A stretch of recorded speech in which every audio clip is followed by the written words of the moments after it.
Ya, sebelum kita mulai belajar, alangkah baiknya kita berdoa sesuai agama dan keyakinan masing-masing. Berdoa dimulai. Berdoa selesai. Memberi salam. Assalamualaikum warahmatullahi wabarakatuh. Sebelum memulai, Ibu akan absen terlebih dahulu ya. Iya, Bu. Anggun Hadir, Bu. David, Hadir. Cindy, Lucy, hadir. Selvin, hadir. Yani, ada. Lilwa, hadir. Oke, semuanya hadir ya. Iya, Bu. Mulai pembelajaran. Yang di belakang tolong maju dulu dan sampah-sampahnya dibersihkan ya kalau ada yang masih kosong. Sama masih Tadi banget, Bu.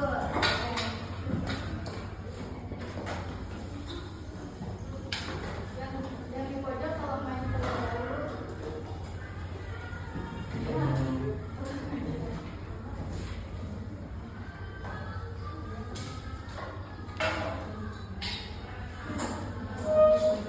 Oke anak-anak, hari ini kita akan belajar mengenai konsep perbankan dasar.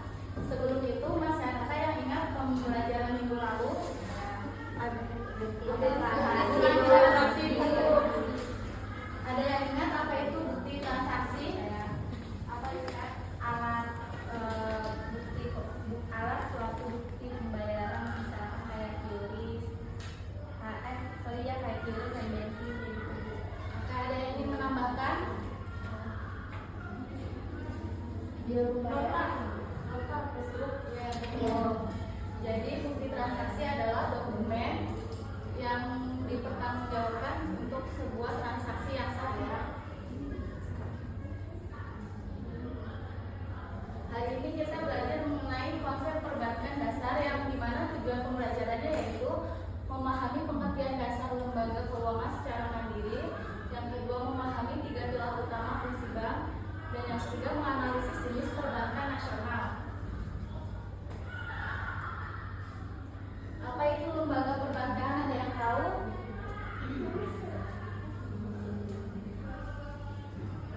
Lembaga yang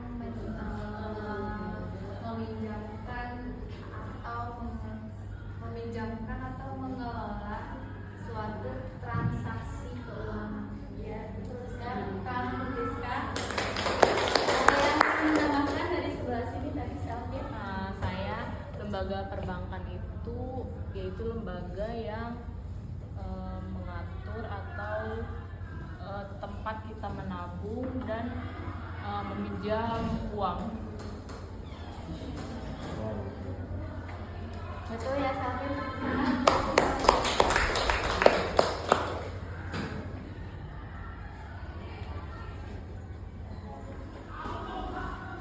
Jadi berdasarkan Undang-Undang Republik Indonesia Nomor 10 Tahun 1998, bank merupakan badan usaha komersial yang menghimpun dana masyarakat dalam bentuk simpanan, lalu kredit mengalokasikannya kembali berupa kredit simpanan produktif. Jadi bank beroperasional penuh sebagai penengah amanah atau finansial intermediary, yaitu memfasilitasi kelancaran sirkulasi arus dana dari unit surplus ke unit defisit yang kekurangan modal kerja.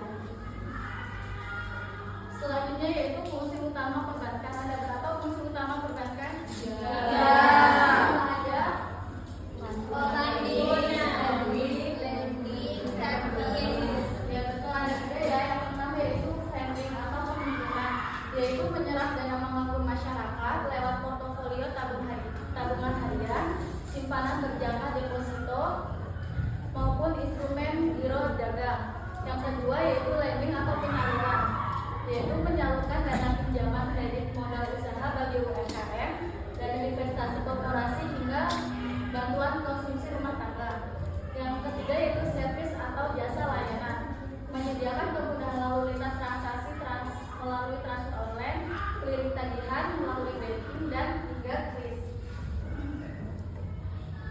Selanjutnya yaitu jenis-jenis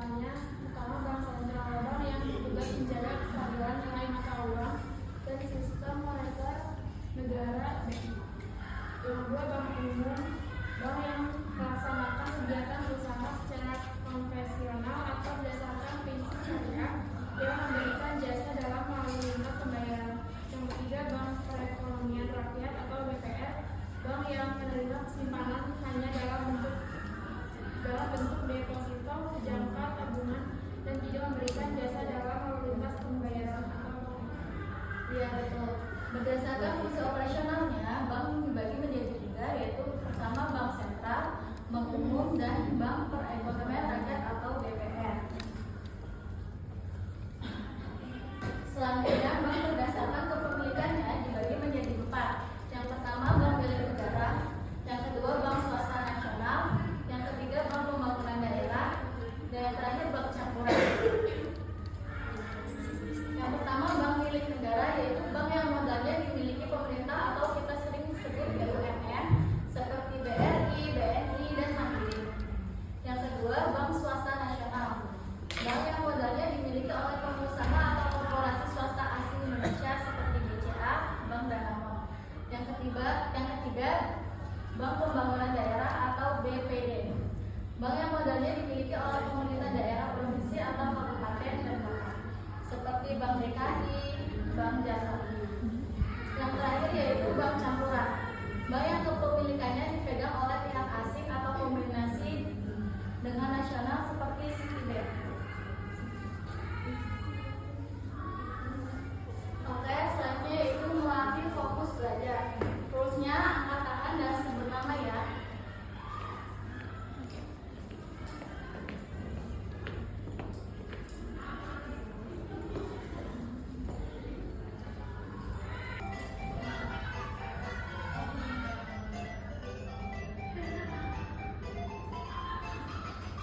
Apa yang dimaksud dengan bank umum? A. Bank yang melaksanakan kegiatan usaha secara konvensional atau syariah. Yang kedua, bank yang hanya memberikan pinjaman kepada nasabah. C. Bank yang hanya melayani deposito. D. Bank yang tidak memiliki cabang. Angkat tangan dan sebut nama ya.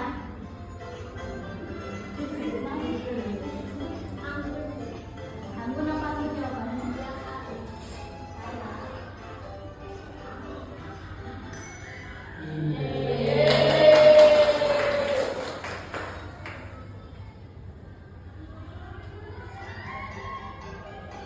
Yang kedua, apa yang menjadi ciri khas bank perkreditan rakyat atau BPR? A. Dapat melakukan jual beli valuta asing. B. Tidak diperbolehkan menerima simpanan berupa giro. C. Dapat memberikan pinjaman tanpa syarat.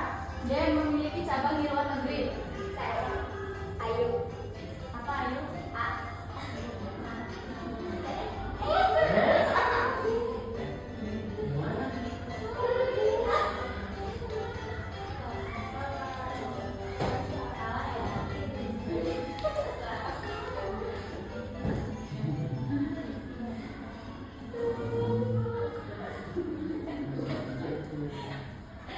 Ketiga, siapa yang mengelola bank pemilik pemerintah? A. Pihak asing. B.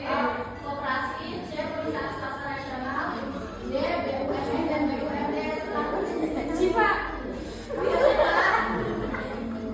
Ada Iba.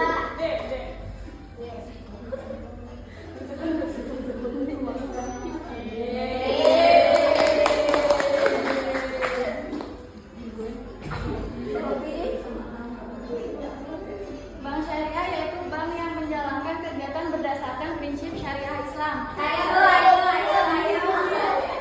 Apa pun benar tuh.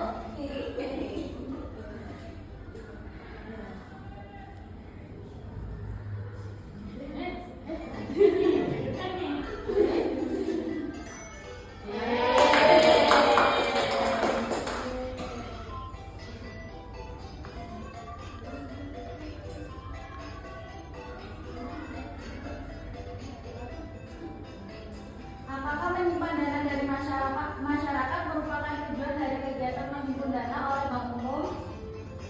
Saya bisa. Apa Rizka?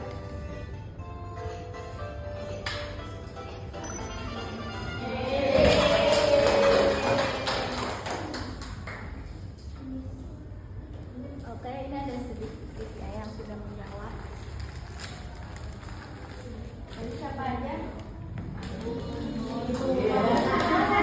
Anggun, Ika, Ika.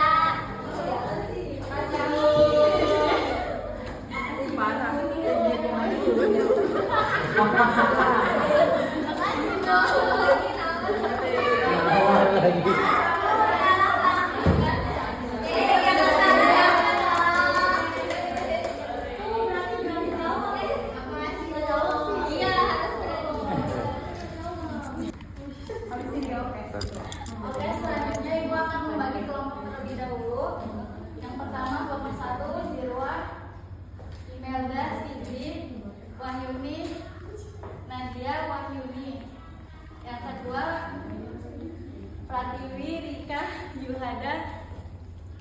Putri, Puput, Yeni. Yang ketiga Selvin, Lusis, Satrio, David, Isna, Zara, Syifa. Yang keempat Syaira, Lutfi, Anggun, Rizka, Ayu, Yani, sama Dekan ya. Baik, Bu. Tapi sebelum itu kita akan bikin terlebih dahulu. Ayo. Iya, Bu. Bu, di sini nggak boleh bawa apa-apa. Biar kalian semua kita akan sebut cinta gitu ya. Cinta kecil, cinta sedang, cinta besar, cinta semua. Oke, bareng-bareng ya. 1, 2, 3. Cinta. Cinta kecil, cinta sedang, cinta besar, cinta semua.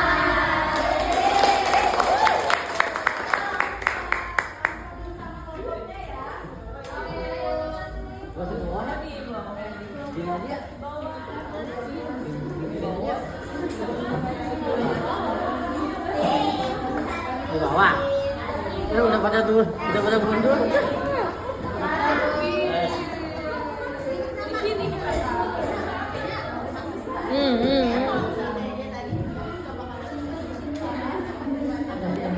Maaf. Ulangin ya.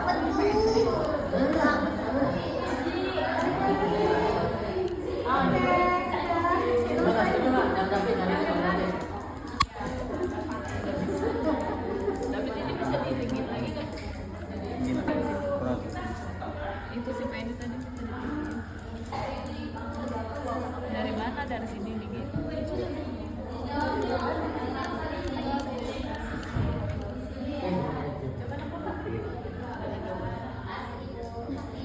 Gimana kelompok ini? Kita dulu.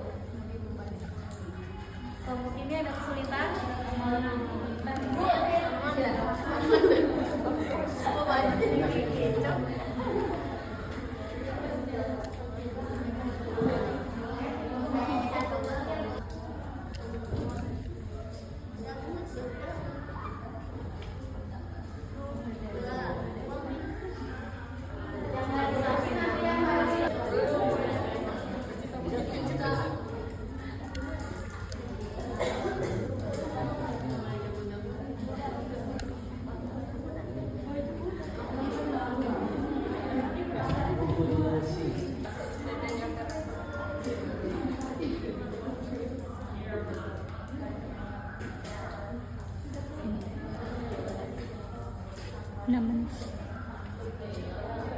Kelompok ini sudah belum?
Perwakilan dari kelompok 4. Yang pertama, solusi dan pembahasan.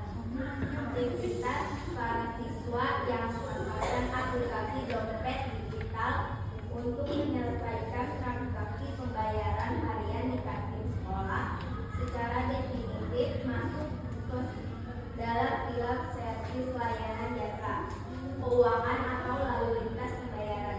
Hal ini dikarenakan aplikasi e-wallet bertindak sebagai penyediaan fasilitas media transfer nilai pengganti uang tunai fisik demi mempercepat dan mengamankan pemindahan daya beli dan dari konsumen, siswa kepada penjual, kasir. Walaupun e-wallet dijalankan oleh perusahaan teknologi finansial, non-bank, ekosistem penyelesaian akhir, dana di belakang